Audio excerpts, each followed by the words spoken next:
אם נסתכל על סרטים שנערכו לפני עשרות שנים, נראה דבר מוזר. הסרטים צולמו במצלמה אחת, ובדרך כלל בצבע של שחור לבן. מה שגורם לנו היום, כצופים, לחוויה מאוד משעממת, מאוד חד גונית. אפשר לראות היום את הסרטים שמצולמים, הם שונים בתכלית.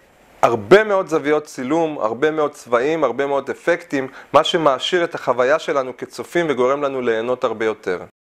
אם ניקח את הדימוי הזה לחיי הנישואין, אפשר לומר כך. לפעמים שאני רואה את החיים שלי בצורה אחת ובמצלמה אחת, זה יכול להיות מפרה ומעניין רק אותי, אבל כצופה מהצד כדאי להכניס זוויות שונות. ולכן, כשאנחנו שומעים דעה שונה או זווית אחרת לחיים שלנו, אנחנו יכולים לקבל את זה בברכה, במקום להתנגד ולומר, היא חושבת שונה ממני וזה לא מתאים לי, או לומר, הוא חושב בשונה ממני וזה מעצבן אותי.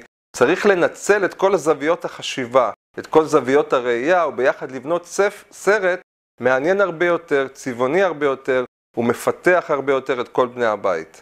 עד כאן דקה לזוגיות.